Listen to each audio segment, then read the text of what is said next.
Mesdames et messieurs, bonjour et bienvenue pour cette nouvelle édition de Midi au Caire pour ce dimanche le 26 juin 2022.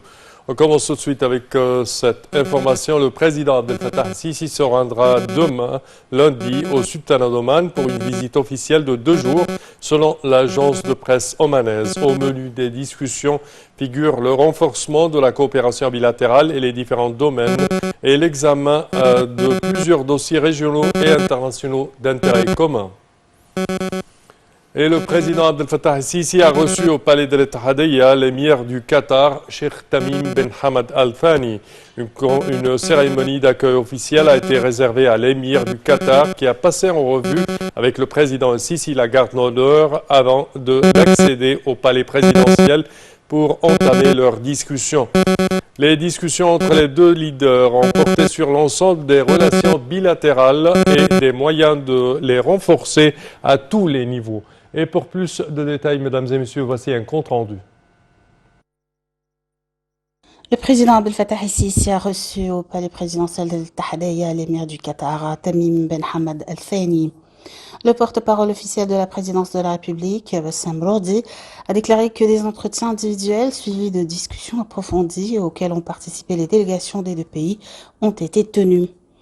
Le président el-Sisi a accueilli son frère, l'émir du Qatar, en tant qu'invité d'honneur en Égypte, le félicitant à l'occasion de l'anniversaire de son accession au pouvoir dans l'État du Qatar, affirmant que cette visite incarne les progrès réalisés dans les relations égypto-qataries et consolide la voie du développement des relations bilatérales entre les deux pays au cours de la période à venir dans tous les domaines, et ce dans le cadre des intérêts des deux pays et peuples frères et à la lumière des intentions sincères mutuelles entre les deux parties. De son côté, l'émir Tamim Ben Hamad Al Thani a remercié son frère, le président el-Sisi, pour l'accueil chaleureux et l'hospitalité, félicitant le chef de l'État à l'occasion de la prochaine célébration de l'anniversaire de la Révolution du 30 juin, exprimant l'appréciation de son pays pour l'Égypte en tant que leadership et peuple, notamment de son rôle axial au service des causes arabes et de ses efforts pour renforcer la solidarité arabe à tous les niveaux, ainsi que la politique sage menée par l'Égypte sous la direction du président Abdel Fattah el-Sisi à tous les niveaux internes, régionaux et internationaux. Le Premier ministre, Dr Moustapha Madbouli, a effectué une tournée d'inspection d'un nombre de projets de l'initiative présidentielle Vie décente ou Haya Karima au gouvernorat d'Al-Gharbiya. Au cours de la tournée, le chef du gouvernement a mis l'accent sur la poursuite des travaux sur ce vaste projet national qui vise à améliorer le niveau et la qualité de vie d'environ 60 millions de citoyens dans les campagnes égyptiennes, et ceci en mettant en œuvre les directives du président de la République Abdel Fattah el-Sisi d'achever ces projets malgré les difficultés et les répercussions de la crise mondiale. Et pour plus de détails, mesdames et messieurs, voici un compte rendu. Le Premier ministre a mené une tournée d'inspection des projets de l'initiative présidentielle Vie décente dans le gouvernorat de Gharbiya. Le Premier ministre a entamé cette tournée d'inspection des projets de l'initiative présidentielle Une vie décente pour développer les villages de la campagne égyptienne dans le gouvernorat de Gharbiya. Moustapha Madbouli a affirmé que sa tournée d'inspection s'inscrivait dans le cadre du suivi des taux d'exécution des projets de l'initiative présidentielle Vie décente dans les villages, mettant l'accent sur la poursuite des travaux sur ce vaste projet national qui vise à améliorer le niveau et la qualité de vie d'environ 60 millions de citoyens dans les campagnes égyptiennes, et ce en application des directives du président Abdel Fattah el-Sisi de ne pas arrêter les travaux avant de les achever, malgré les difficultés et les répercussions de la crise mondiale. Le Premier ministre Moustapha Madbouli a prêté audition à une explication du gouverneur Tariq Rahmi, qui à son tour a souligné que le centre de Zefta est dans la première phase de l'initiative et comprend 54 villages avec des projets s'élevant à 1000 projets et à un coût de plus d'1 milliard de livres égyptiennes. Le Premier ministre a achevé sa visite dans le gouvernorat en inspectant la place de la mosquée Arif Billah et Saïd Ahmad el-Badawi à Tanta, ainsi que les travaux de développement dans les environs.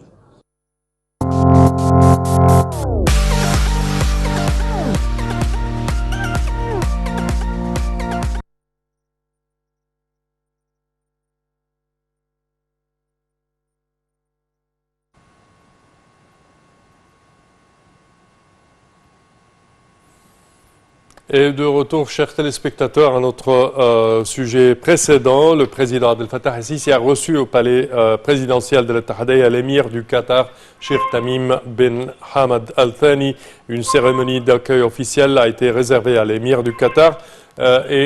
Pour plus de détails sur cette visite, nous avons le plaisir d'accueillir au bout du fil Dr Raouf Ghaffar, qui est analyste politique. Bonjour, Dr Raouf.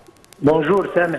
Alors, comment voyez-vous quand même la visite de l'émir du Qatar suite avant elle de à peu près une journée? C'était la visite du prince héritier de l'Arabie Saoudite, le prince Mohammed bin Salman bin Abdelaziz.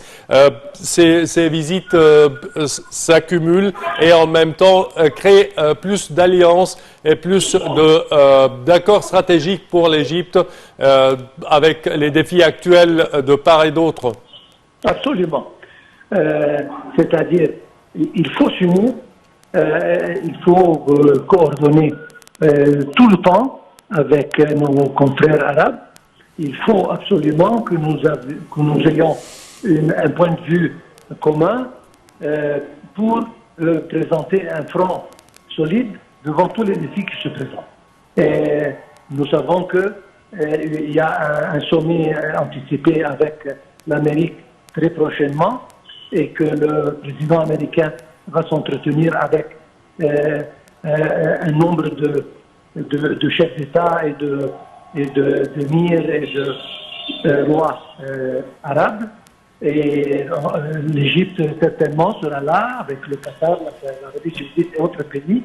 Donc on devait coordonner avant son arrivée pour que notre point de vue soit exact, soit identique, et nous pouvons avoir, comme je viens de dire, un front qui représente le point de vue arabe.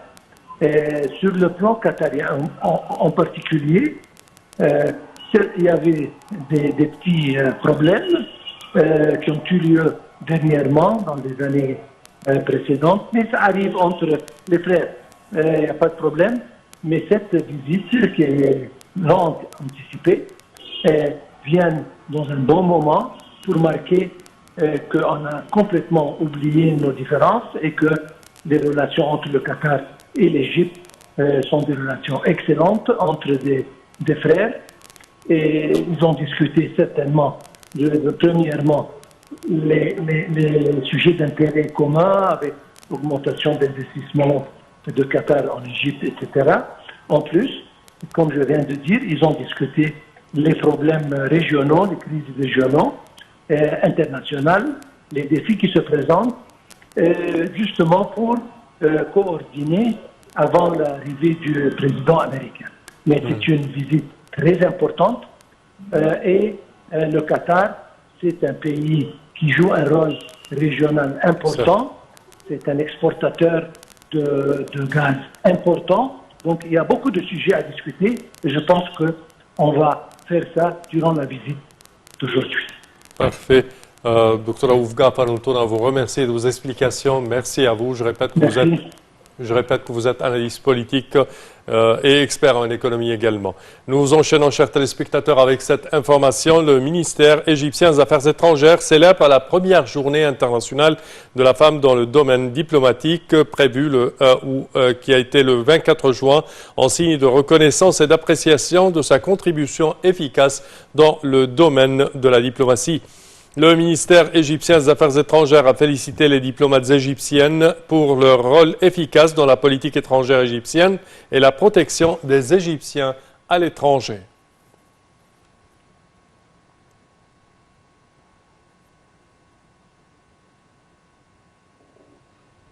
Et le ministre du Développement local, Mahmoud Sha'raoui, a examiné avec une délégation de la Banque mondiale, la BM, les évolutions du programme de développement de la Haute-Égypte, notamment dans les zones économiques en construction dans les deux provinces de Souag et de Qena.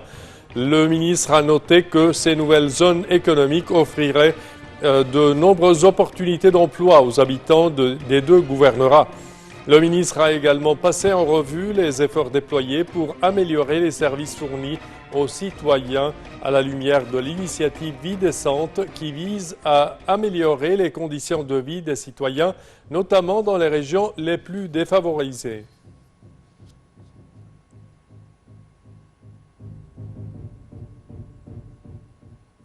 Et le chef de l'autorité nationale des médias, Hussein Zein, a rencontré le ministre bahreïni de l'information, Ramzan Ben Abdullah Al-Nouaimi, en marge du Festival de la radio et de la télévision du Golfe qui a conclu ses activités au Royaume du Bahreïn.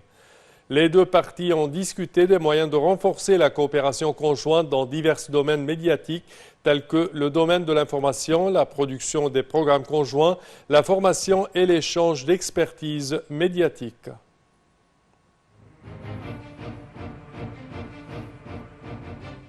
Et le pont aérien entre l'Égypte et l'Arabie saoudite a commencé à transporter les pèlerins en terre sainte. Les premiers vols du pont aérien ont décollé à l'aube. Il est prévu qu'au cours du premier jour, 8 vols seront partis, tels que 6 voyages à Médine et 2 voyages à Jeddah.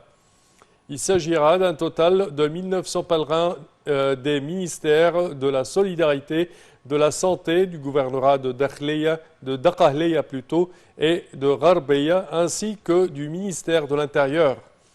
L'adjoint du ministre de l'Intérieur pour le secteur des affaires administratives et chef de la mission du pèlerinage a affirmé que les niveaux de préparation avaient été relevés parmi les officiers de la mission du pèlerinage pour accélérer les procédures d'arrivée des pèlerins en application des directives du ministre de l'Intérieur.